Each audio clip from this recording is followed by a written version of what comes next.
الحمد لله الأعلى، خلق فسوى وقدر فهدى فأخرج المرعى، وأشهد أن لا إله إلا الله وحده لا شريك له، وأشهد أن سيدنا ونبينا وعظيمنا محمدًا عبده ورسوله، بلغ الرسالة وأدى الأمانة ونصح للأمة فكشف الله به الغمة، وجاهد في الله حتى أتاه اليقين. فصلوات ربي وتسليماته عليك سيدي يا رسول الله، وعلى آلك وصحبك والتابعين وتابعيهم بإحسان إلى يوم الدين. وبعد إخوة الإيمان والإسلام، يدور لقاء اليوم حول السلام مع النفس والجيران والمجتمع، موضوع في غاية الأهمية لأن الجميع في حاجة إلى سلام، ولأن الجميع في حالة إلى رسالة أمان. وقبل أن نبدأ ينبغي أن تعلم أن من أسمائه جل في علاه السلام،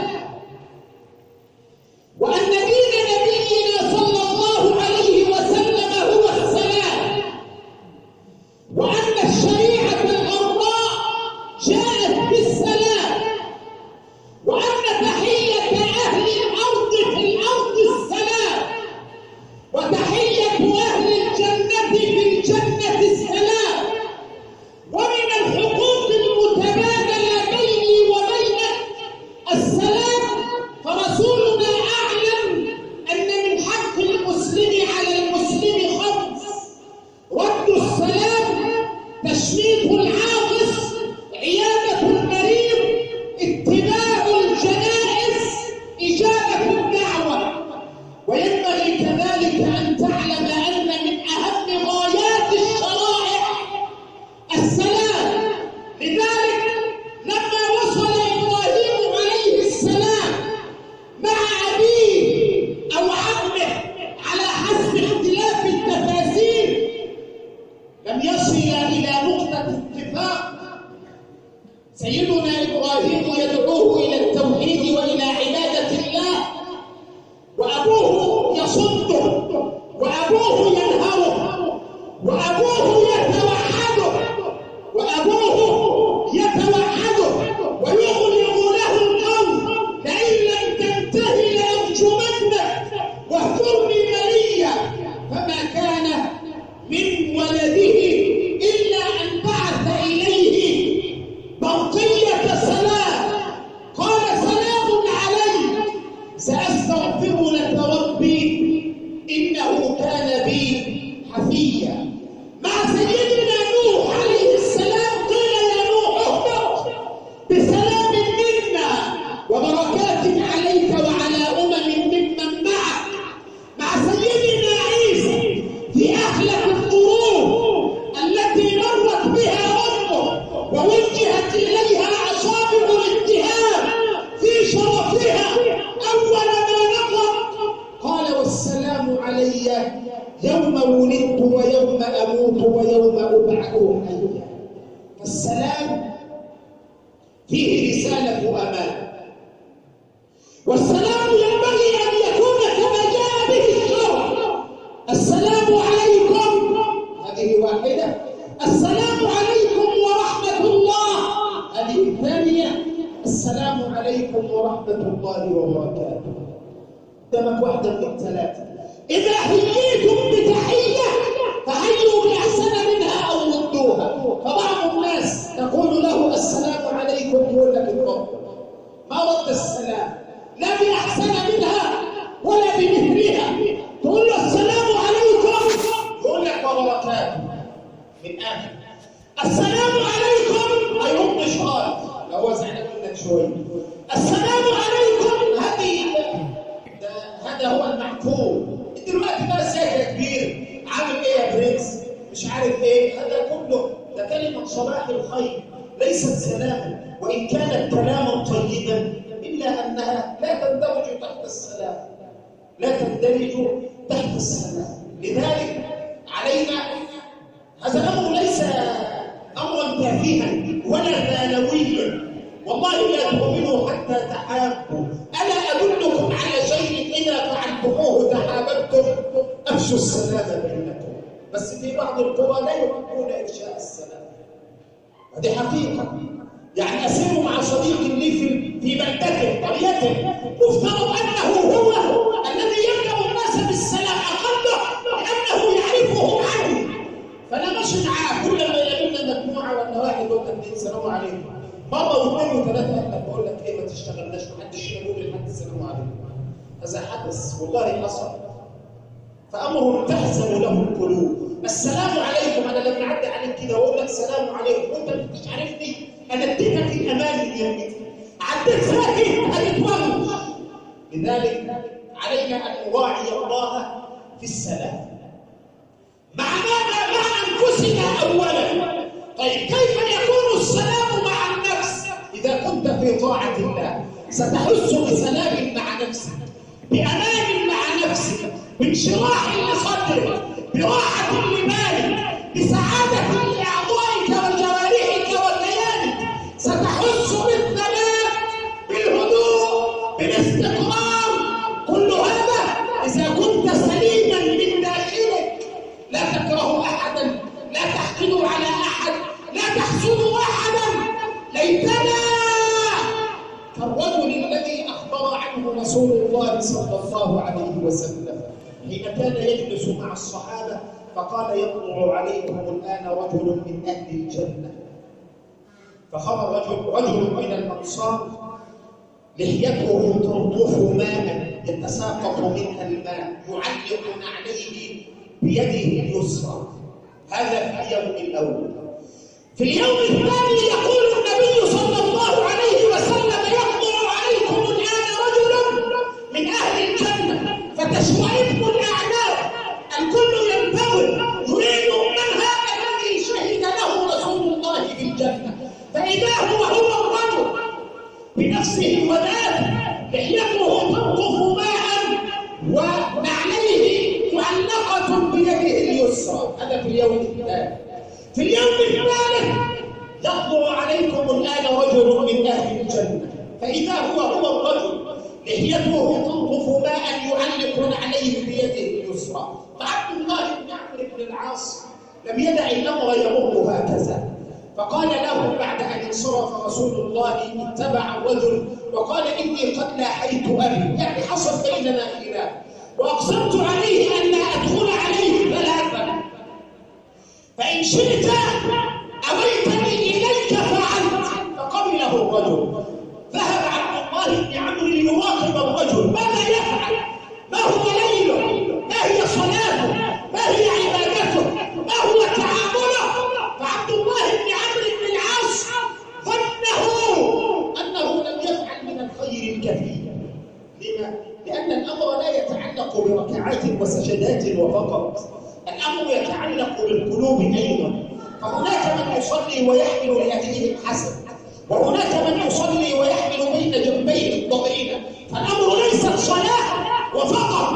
فذهب إليه ينظر إلى ليله فما وجده يقيم الليل، إلا أنه إذا تعرض من الليل أو تقلب ذكر الله وكبر، ذكر الله وكبر، وقام لصلاة الفجر فصلاها.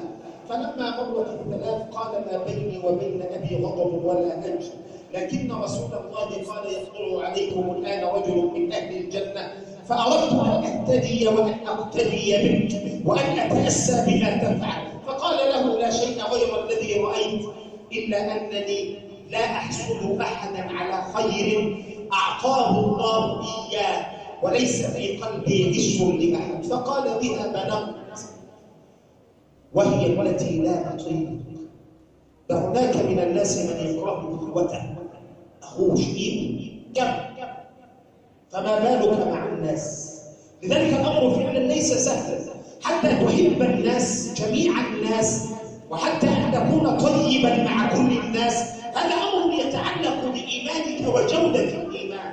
إن كان فيه زيادة ستكون المعاملة مع الناس على أكمل ما يكون. كلام وفقط سيكون الكلام شيء والعمل والتطبيق شيء آخر. هذا هو السلام مع النفس. السلام مع الجيران. السلام مع الجيران خذ قبلها، قبل أن أتكلم عنه وكيف يكون، ما قاله رسول الله: ما زال جبريل يوصيني بالجار حتى ظننت أنه سيورثه. هذه واحدة. الثانية: جاء رجل إلى النبي صلى الله عليه وسلم وقال: يا رسول الله، كيف أعلم إن أنا أحسنت وإن أنا أسأت؟ يعني أنا أعرف نفسي أنا كويس إزاي ولا وحش إزاي؟ فقال له النبي صلى الله عليه وسلم: سل جيرانك، فإن قالوا أحسنت فقد أحسنت، وإن قالوا أسأت فقد أسأت. إذا الجار له مكان، له مكان. طيب، السلام مع الجار كيف يكون؟ بعدم إذايته، ما تأذيش، بعدم اتباع عوراته، بغفران زلاته وسقطاته، بمساعدته إذا احتاج، بمشاركته الأفراح والأحزان. هذا هو السلام مع الجيران. السلام مع الجيران هذا أمر يحتاج إلى أخلاق. وأنت كويس مع جيرانك، أنت عندك أخلاق، عندك أخلاق. والأخلاق قسمت كما تقسم الأرزاق.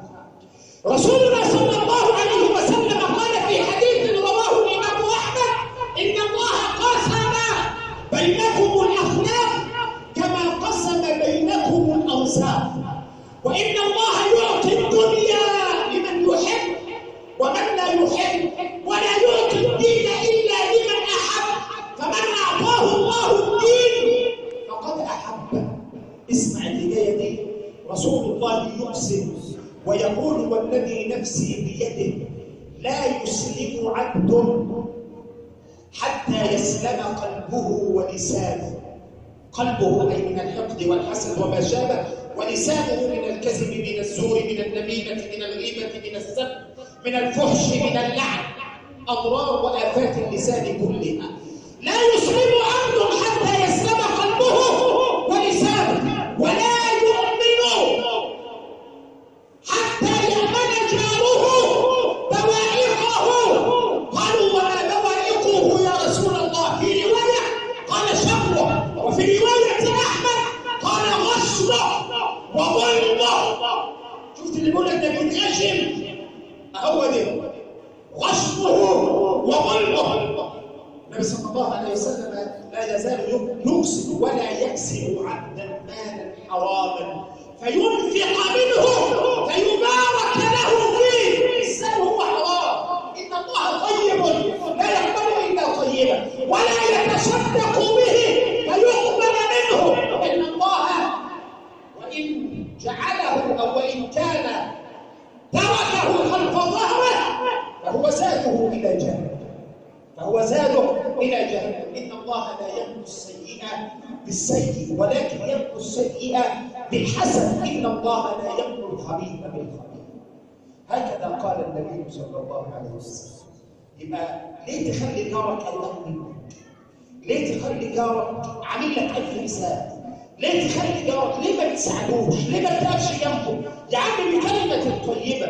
ده سيدنا أبو ذر بيسأل النبي صلى الله عليه وسلم يقول له: يا رسول الله، أرأيت إن كثر علي العمل وضعفت عن العمل ماذا أفعل؟ قال: كف شرك عن الناس فإن ذلك لك به صدقة. أقول ما تسمعون واستغفر الله لي.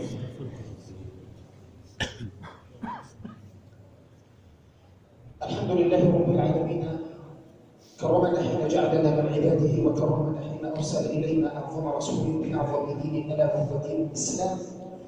ومما زادني شرفا وتيها وكدت الأخلص الأطأ الثريا دخولي تحت قولك يا عبادي، وأن صدقت أحمد لي نبيا.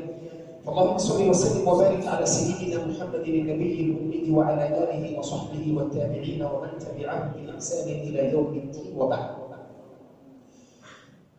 السلام مع البيئة أو مع المجتمع أو مع الكون بأمور.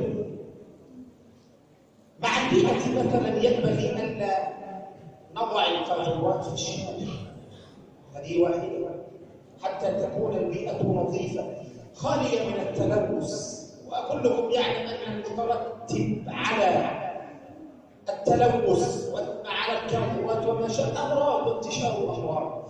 لذلك تجد هناك حزمة من التعليمات النبوية حتى يكون المجتمع نظيفا، حتى يكون الهواء نقيا، حتى لا تنتشر الأمراض. فإن هذه من هذه الأمور التي نهانا عنها الإسلام والشرع. ترى رسول الله صلى الله عليه وسلم تراه ينهاك عن أن تبول في الماء الراكد أو الدائم الساكن. لما؟ لأنه ربما توضأ منه غيره، ربما توضأ منه غيرك، على اختلاف بين الفقهاء هل يجوز منه أو لا. هذه نقطة. فربما تجد إنسانا يتبول في قارعة كريمة، وهذا أمر نهى عنه رسول الله صلى الله عليه وسلم. ربما تجد إنسانا يتبول في ظل يستظل به الناس، أيا كان الظل ده عبارة عن إيه؟ مظلة تحت شجرة أنت تجلس تحتها. كذلك نهى النبي صلى الله عليه وسلم عن أن يبال تحت شجرة مثمرة. مثمرة دي إنك طالما فيها ثمر أكيد فيها حد هيجي يجمع هذا الثمار أو هذه الثمار، فبالتالي لا ينبغي أن يرى هذه الأشياء ولا هذه القاذورات. دي أمور تحتاج إلى ثقافة، تحتاج إلى ثقافة.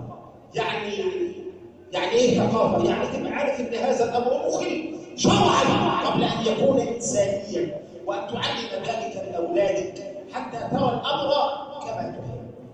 في نهاية حديثنا نود أن نذكر الناس بأن هناك تبرع بالدم في المستوصف الطبي أعلى مسجد مصر. التبرع بالدم يعني ربما كثير منكم يفهم عني في هذا الأمر. لنا أعرف أن التبرع بالدم مفيد لجسمك أولا، مفيد لجسمك أولا، هذه من ناحية. من ناحية ثانية أنت تطمئن على نفسك، وأنت عشان ياخذ منك الدم بيعمل لك تحاليل، عشان ياخذ منك تحليل يشوفه أنت عندك أنيميا ما عندكش، عندك حاجة في الكبد ما عندكش، عندك هذه أمور أنت ستطمئن على نفسك من ناحية. من ناحية ثالثة أن هذا الدم سيكون لغيرك لا شك، يعني ستؤجر عليه. بمعنى آخر اعتبره من باب الصدقة الجارية عن نفسك. عن إيه؟ عن نفسك، لأن هناك مريض ما ربما سيحتاج إلى فصيلتك أنت دون غيرها، فبالتالي سيجدها. هذا الأمر موجود، هذه التحاليل وهذه وأخذ العينات والمشابه والتبرع بالدم موجود من 10 صباح اليوم إلى الرابعة عصر. فاللي عنده وقت واللي عنده صحة عارف إنه سليم ما هوش مريض ويقدر يتبرع بالدم جزاه الله عن ذلك خيرا. والله أسأل أن يغفر لنا ما قدمنا وما أخرنا وما أسررنا وما أعلنا وما هو أعلم به منا. اللهم إنا نسألك الأمن في الدنيا والآخرة، ونسألك السلام في الدنيا والآخرة. اللهم اجعلنا من أهل السلام في الدنيا وفي الآخرة، آمين. وصلي اللهم وسلم وبارك على سيدنا محمد وعلى آله